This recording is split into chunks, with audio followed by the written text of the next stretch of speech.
Hello students, welcome to your physics class and let's continue your vectors. Now today I will discuss about scalar product and vector product. Scalar product also known as dot product. Okay, here we have taken A and B are two vectors. What will be dot product of these two vectors? It will be A dot B is equal to AB cos theta. Clear? And here A and B are the magnitudes of given vectors A and B, and theta is the angle between them.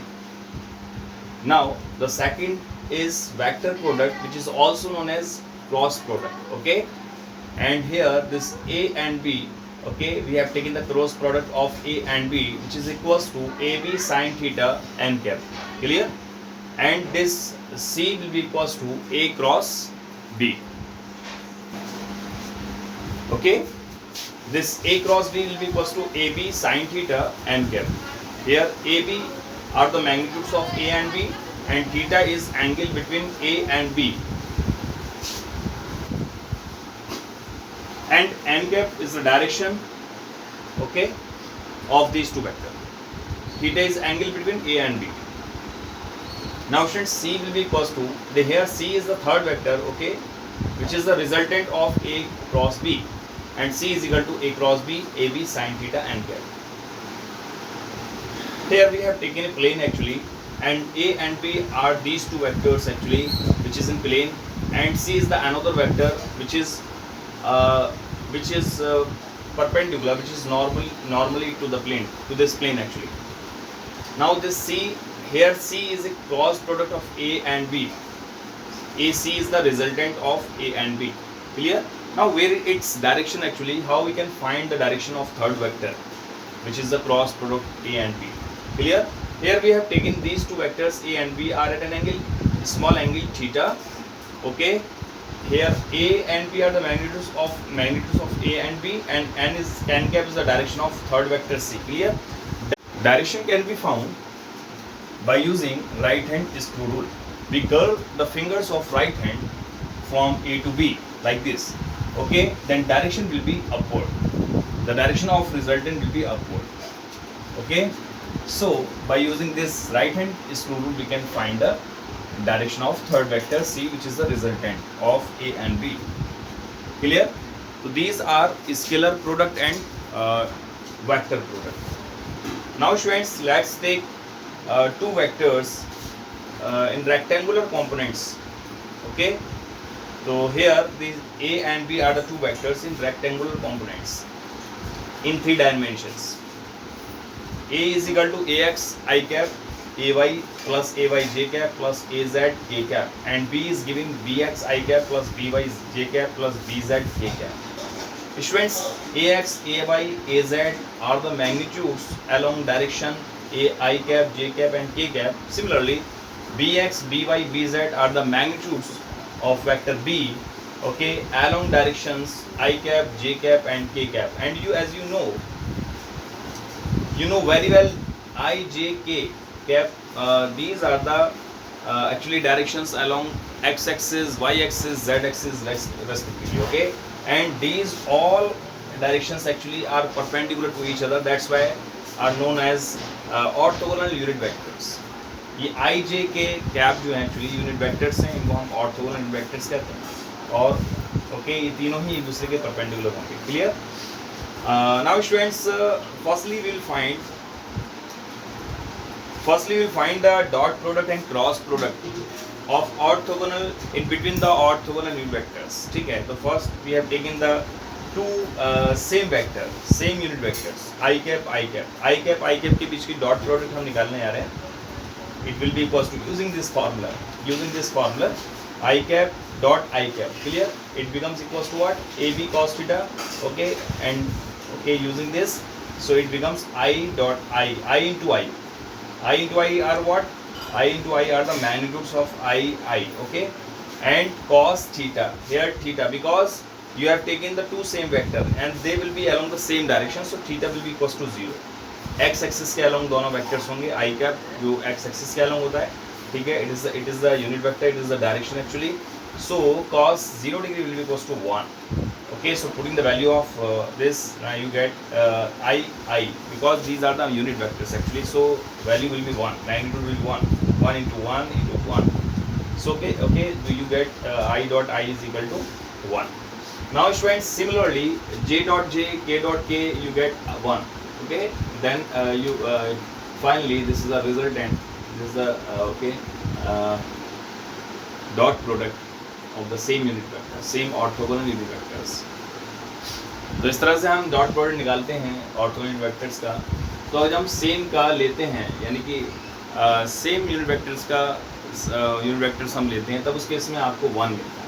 इस तरह से हम यहाँ different unit vectors का dot product निकालेंगे. आई का जे के साथ निकालेंगे तो आई जे ये मैग्नीट्यूड्स हो गए, ठीक है, आई जे के, ठीक है, cos 90, क्योंकि आई और जे के बीच का एंगल क्या होगा, 90 डिग्री होगा, ठीक है. cos 90 का वैल्यू क्या होता है, 0 होता है, ठीक है. इस तरह से हम 0 पुट करेंगे तो फाइनली आपको इनका मैग्नीट्यूड 1 हो गया. Finally I dot J is equal to 0 हो जाएगा. सिमिलरली जे डॉट के का निकालेंगे, के डॉट आई का निकालेंगे तो आपको 0 मिलेगा. फाइनली ये रिजल्ट आता है, I dot J dot K dot I is equal to 0.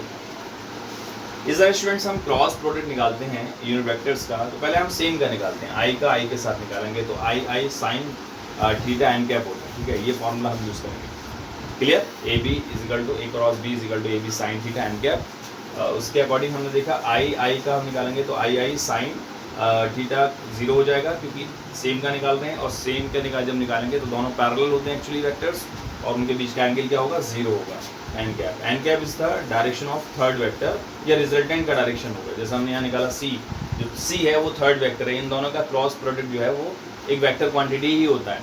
Okay, दो वेक्टर क्वांटिटी का डॉट प्रोडक्ट स्केलर क्वांटिटी होगा और दो वेक्टर क्वांटिटी का डॉट क्रॉस प्रोडक्ट एक वेक्टर क्वांटिटी होगा. डॉट प्रोडक्ट क्या होता है, स्केलर क्वांटिटी, और क्रॉस प्रोडक्ट वेक्टर क्वांटिटी होता है. इस तरह से यहाँ पर जो हमें क्वांटिटी मिलती है एक्चुअली क्रॉस प्रोडक्ट के बाद में, वही वेक्टर क्वांटिटी होती है, उसका भी अपना एक डायरेक्शन होता है. उसको हमने एन कैप ले लिया.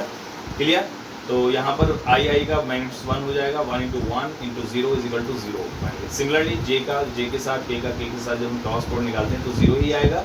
Okay, finally you get this result. Okay, I cross I is equal to J cross J and is equal to K cross के इज इक्वल टू 0. स्टूडेंट, इस तरह से हम जब डिफरेंट का निकालते हैं, आई का जे के साथ निकालेंगे तो आई जे साइन थीटा 90 हो जाएगा, क्योंकि आई और जे के बीच का एंगल क्या होगा, 90 डिग्री होगा. क्लियर. और के कैप क्या है, डायरेक्शन है, रिजल्टेंट की डायरेक्शन है, ठीक है. यानी आई क्रॉस जे का जो फाइनल जो थर्ड वेक्टर होगा, ओके, जो रिजल्टेंट वेक्टर होगा, उसका डायरेक्शन के कैप होगा. क्लियर. तो finally you get actually i cross J is equal to के कैप. सिमिलरली जे क्रॉस के is equal to I cap होगा and k cross I is equal to J cap होगा. ये इस order same रहना चाहिए. Clear. और अगर ऑर्डर आप डिफरेंट करते हैं एक्चुअली, अगर सपोज करें जे क्रॉस के, आपने के क्रॉस जे लिया है तो माइनस आई हो जाएगा. क्लियर, यहाँ माइनस साइन आ जाएगा. तो ऑर्डर चेंज करने पर माइनस साइन आ जाता है. तो इसलिए आपको ऑर्डर यही रखना है, आई जे के आई. ठीक है, मैंने यहाँ पर एक सर्कल से समझाया है. जब आप आई का जे के साथ लेते हैं तो आपको के कैप मिलता है. जब आप जे का के साथ लेंगे तो आपको आई कैप मिलेगा. ठीक है, आई का जे के साथ के कैप मिलेगा, जे का के साथ आई कैप मिलेगा, और ठीक है, और साथ से के का आई के साथ जे कैप मिलता है आपको. तो मैंने यहाँ लिखा भी है, I cross J is equal to के कैप होता है, जे क्रॉस के is equal to I cap होता है, और आपका K cross I is equal to J cap होगा फाइनली. तो इस तरह से हम ऑर्थोगोनल वेक्टर्स का डॉट प्रोडक्ट, हम क्रॉस प्रोडक्ट, आपको ये बहुत इंपॉर्टेंट है और ये सब आपको याद रखना है. ये सब आपको याद रखना है जो मैंने ब्रैकेट में क्लोज किया है. ये न्यूमेरिकल पर्पज से बहुत इंपॉर्टेंट है. Clear.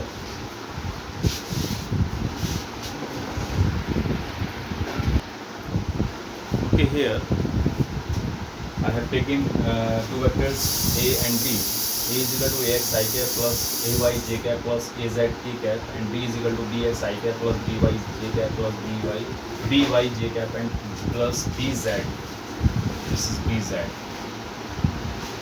bz k cap. Now students, let's we take the dot product of a and b.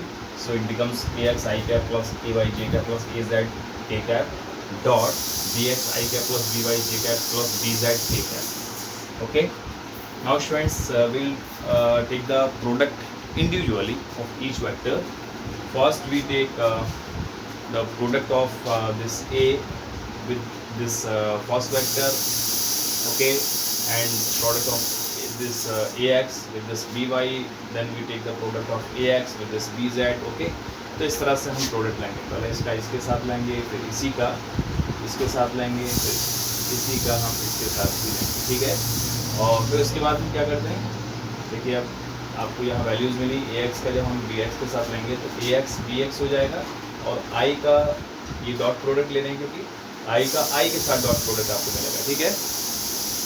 इसी तरह से हम फिर ax का by के साथ प्रोडक्ट लेंगे, ax by के साथ प्रोडक्ट होने के बाद में ये आएगा, और यहाँ पर क्योंकि i कैप है और यहाँ j कैप है, ठीक है, तो i j का डॉट प्रोडक्ट हो जाएगा, क्लियर, क्योंकि ये यूनिट वेक्टर्स हैं, और यहाँ ये ax और by जो है वो मैग्नीट्यूड्स हैं, तो वेक्टर्स का हमें यहाँ डॉट प्रोडक्ट लेना होगा क्योंकि यहाँ डॉट लगा एक्चुअली, क्लियर। इसी तरह से हम जब ax का bz के साथ लेंगे तो ये ax bz हो जाएगा, और i का jk के साथ डॉट प्रोडक्ट हो जाएगा, i डॉट k हो जाएगा, ठीक है स्टूडेंट्स। इस फर्स्ट टर्म का जो प्रोडक्ट आपने इंडिविजुअली लिया है, इस तरह से इससे आपको 3 टर्म्स मिलते हैं, this one and this one, clear. अब इसी तरह से स्टूडेंट्स ये 3 टर्म आपको मिले, इस तरह से स्टूडेंट्स हम ay का लेंगे, इन तीनों के साथ लेंगे, ठीक है। ay का पहले हम bx के साथ लेंगे तो ये आएगा, ठीक है। ay का हम by के साथ लेंगे तो ये आएगा, ay का हम bz के साथ लेंगे तो ये आएगा, ठीक है। इसी तरह से फिर हम लास्ट जो है az का लेंगे इंडिविजुअली, ठीक है। az का bx के साथ ये मिलेगा आपको, और az का by के साथ ये मिलेगा टर्म आपको, az का bz के साथ में ये टर्म आपको मिलेगा। इस तरह से इसके भी 3 टर्म्स आएंगे, और ये भी 3 टर्म्स हो गया, ठीक है। अब स्टूडेंट्स यहाँ पर जो इम्पोर्टेंट चीज़ है वो ये है कि जो डॉट प्रोडक्ट आपने लिया है, तो ये तो मैग्नीट्यूड्स हैं, इससे कोई मतलब नहीं है, लेकिन यहाँ जो डॉट प्रोडक्ट आप ले रहे हैं वो यूनिट वेक्टर्स का डॉट प्रोडक्ट आप ले रहे हैं। लेकिन जब मैंने इससे पहले आपको बताया है इसकी प्रॉपर्टीज़ के बारे में कि जब हम सेम वेक्टर्स का डॉट प्रोडक्ट लेंगे, सेम यूनिट वेक्टर का डॉट प्रोडक्ट लेंगे तो आपको 1 मिलता है, you get 1 okay. But if you take the dot product of different unit vectors then you get 0 actually, ठीक है। तो here in the first term actually, in the first term here it is a dot product of the same unit vectors, clear, then you get 1. When you get 1, then by multiplying by 1 to this term, then finally you get ax and bx, ठीक है। तो हमें ax and bx मिल जाएगा क्योंकि 1 से multiply करने के बाद में आपको ये टर्म मिलेगा, क्लियर। इसके बाद हम देखते हैं जो सेकंड टर्म है आपका ax by, यहाँ पर i का j के साथ डॉट प्रोडक्ट है, और हमें मालूम है कि जब हम डिफरेंट यूनिट वेक्टर्स का डॉट प्रोडक्ट लेते हैं तो आपको 0 मिलता है, क्लियर। तो ये टर्म 0 हो जाएगा, ये टर्म आपका 0 हो जाएगा। इसी तरह से स्टूडेंट जब हम ax का bz के साथ ले रहे हैं तो यहाँ पर i का k के साथ डॉट प्रोडक्ट है, तो ये भी 0 हो जाएगा, ठीक है। उसके बाद हम नेक्स्ट टर्म में देखते हैं ये ay bx है और j का i के साथ है, ये भी 0 हो जाएगा। यहाँ पर j का j के साथ है, सेम यूनिट वेक्टर्स का डॉट प्रोडक्ट है, इसलिए ये टर्म 0 नहीं होगा बल्कि ये 1 हो जाएगा, ठीक है। यहाँ पर ये 1 हो जाएगा, जैसे यहाँ ये 1 हो गया था, इस तरह से ये भी 1 हो जाएगा। जब ये 1 हो जाएगा तो आपको टर्म मिलेगा ay by, ठीक है, ay by टर्म आपको मिला। उसके बाद में हम आते हैं नेक्स्ट टर्म में ay bz, यहाँ j का k के साथ है, ये 0 हो जाएगा, डिफरेंट यूनिट वेक्टर्स का डॉट प्रोडक्ट है। इस तरह से यहाँ पर k का i के साथ है, ये भी 0 हो जाएगा, यहाँ k का z के साथ है, ये भी 0 हो जाएगा। इसके बाद लास्ट टर्म में हम देखें k का k के साथ डॉट प्रोडक्ट है और ये आपको 1 देगा, you get 1, okay. Then the next term, okay, then term you get actually that is az bz, ये आपको टर्म मिलता है। तो स्टूडेंट्स ये सब हम डॉट प्रोडक्ट लेने के बाद में हमें सिर्फ ये 3 टर्म मिलते हैं, क्योंकि इन तीनों टर्म में ऐसा था कि वहाँ पर सेम यूनिट वेक्टर्स का डॉट प्रोडक्ट था, बाकी टर्म्स में डिफरेंट का था, इसलिए वो 0 हो गए, ठीक है। तो ये इस तरह से हम डॉट प्रोडक्ट लेते हैं किसी भी वेक्टर्स में। एक एग्जाम्पल मैंने लिया है, इससे बहुत अच्छे से आप समझा जा सकता है कि आपको एग्जाम्पल में you have given the force and displacement, ठीक है। फोर्स आपको दिया हुआ है 5i cap plus 4j cap plus 3k cap newton, और डिस्प्लेसमेंट आपको गिवन है i cap minus 3j cap plus 5k cap metre, clear, metre में। स्टूडेंट्स आपसे क्वेश्चन में पूछ रहा है कि find out the work done, find out work done. Work done का फॉर्मूला हमें मालूम होता है, 9th क्लास में भी आपने पढ़ा, W is equal to F.S, clear. तो F.S हो गया, यानी कि F का S के साथ डॉट प्रोडक्ट आपको लेना होगा। When you take the dot product okay of S with this S you get work done, W, clear. तो F गिवन है आपको दिस वन, और S भी गिवन है, okay. Now putting this values, now will take the dot product. Students इसी के according, okay, इस process के अकॉर्डिंग आप इसको सॉल्व कर लेते हैं। It's very simple actually. आपको ये मालूम है कि 5i का हम प्रोडक्ट लेंगे इसके साथ, इसके साथ, इसके साथ, तो सिर्फ एक ही टर्म आपको मिलेगा when you take the product of this 5i, तो दीज 3 टर्म्स एक्चुअली, इसमें आपको वैल्यू, ओके, नॉन जीरो मिलती है। देखिए यहाँ पर आप जब 5i का i के साथ डॉट प्रोडक्ट लेंगे तो वैल्यू आपकी नॉन जीरो होगी, बाकी वैल्यूज जीरो हो जाएंगी। 5i का जब 3j के साथ लेंगे तो जीरो हो जाएगा, क्योंकि i का j के साथ डॉट प्रोडक्ट जीरो हो जाएगा। इस तरह 5i का जब आप 5k के साथ लेंगे तो ये भी जीरो हो जाएगा, क्योंकि डिफरेंट यूनिट वेक्टर्स का डॉट प्रोडक्ट। क्लियर? तो इस तरह से स्टूडेंट्स 5i का सिर्फ i के साथ हमें मिलता है नॉन जीरो वैल्यू मिलती है, बाकी के साथ जीरो वैल्यू मिलती है। इस तरह से 4j का जब हम i के साथ लेंगे तो जीरो होगा, 4j का j के साथ लेंगे यानी 3j के साथ लेंगे तब आपको वैल्यू मिलती है, ठीक है, नॉन जीरो वैल्यू मिलती है। सर 3k का i के साथ जीरो हो जाएगा, 3k का j के साथ जीरो हो जाएगा, 3k का सिर्फ आपको 5k के साथ आपको वैल्यू मिलती है। तो स्टूडेंट्स हम इस तरह से इसको देख सकते हैं। इसका हम इसको ये अब आसान हो गया हमारे लिए, पूरा कैलकुलेशन करना ज़रूरत नहीं है, सारे टर्म्स लिखने की ज़रूरत नहीं है, सिर्फ आप डायरेक्ट कर सकते हैं इसको। 5i का इसके साथ मिलेगा, 4j का इसके साथ मिलेगा, इसका इसके साथ टर्म आपको मिलेगा, बाकी टर्म्स जीरो हो जाएंगे, okay, except these terms. Okay, now students, what will be the dot product of 5i to this I? Actually it becomes 5 into I dot I, clear? और 4j का 3j के साथ, क्योंकि यहाँ पर प्लस है या माइनस है तो प्लस माइनस माइनस हो जाएगा, 4 3 से 12 हो जाएगा, ठीक है। j का j के साथ लेंगे, j डॉट j होगा, क्लियर? उसके बाद में हम प्लस लगाएंगे, ठीक है, प्लस 3 इंटू 5 15 हो गया, ठीक है, k dot k, finally you get this expression. Okay, now in the next case, in the next expression, because I dot I is 1, so you get 5, because j dot j is 1, so you get minus 12, because k dot k is 1, so you get 15, ठीक है। यहाँ पर आप लिख सकते हैं using I dot I is equal to j dot j is equal to k dot k is equal to 1, ये आप ठीक है रिजल्ट यूज़ करते हैं यहाँ पर। तो फाइनली स्टूडेंट्स आपको यहाँ पर 8 जूल आंसर मिलता है, ठीक है। This is your work. इस तरह से हम बहुत सारे एग्जाम्पल हो सकते हैं, उनको हम कर लेते हैं, ठीक है। अगर सपोज करिए एक वेक्टर आपको दिया हुआ है, मान लीजिए एक वेक्टर आपको दिया हुआ है x 5i प्लस 0j, ठीक है, इस तरह से, और y दे रखा है आपको 6i एंड प्लस 3j, ठीक है, 3j। तो यहाँ पर आपको स्टूडेंट्स ये जो वेक्टर्स दिए हुए हैं x एंड y, ये प्लेन में दे रखे हैं, ठीक है, ठीक है, प्लेन है, यानी 2 डायमेंशनल केस में भी आपको दिया हुआ है वेक्टर, ठीक है। यहाँ पर k कैप की वैल्यू नहीं दे रखी है आपको, ठीक है, सिर्फ जो वैल्यूज़ है वो i डायरेक्शन और j डायरेक्शन, k डायरेक्शन में वैल्यूज़ नहीं है, ठीक है। तो जब आपको कोई भी क्वांटिटी 2 डायमेंशनल के केस में दे रखी होती है, तभी भी आप जो है डॉट प्रोडक्ट आप उसी तरह से निकालेंगे, i का y x का y के साथ डॉट प्रोडक्ट होगा वो 5i cap plus 0j cap, ठीक है, इसका डॉट प्रोडक्ट हो जाएगा किसके साथ, 6i cap plus 3j cap. इस तरह से हम निकालेंगे। स्टूडेंट्स देखो 5 का i 6 के साथ ही आएगा, बाकी 5 का 3j के साथ 0 हो जाएगा, ठीक है। तो 5 6 को मल्टीप्लाई कर दिए, ये हो जाएगा 30, और i का i के साथ 1 हो जाएगा dot product, plus plus plus plus, ठीक है, ये 0 है, यहाँ 3 है, तो सिंपली ये 0 हो जाएगा। तो आपको इस तरह से स्टूडेंट यहाँ 30 आंसर मिलता है, ठीक है, इसी आंसर। और ये एक स्केलर क्वांटिटी आता है, जब हम किसी भी 2 वेक्टर क्वांटिटी का डॉट प्रोडक्ट लिखेंगे वो आपको एक स्केलर वैल्यू मिलती है, क्लियर।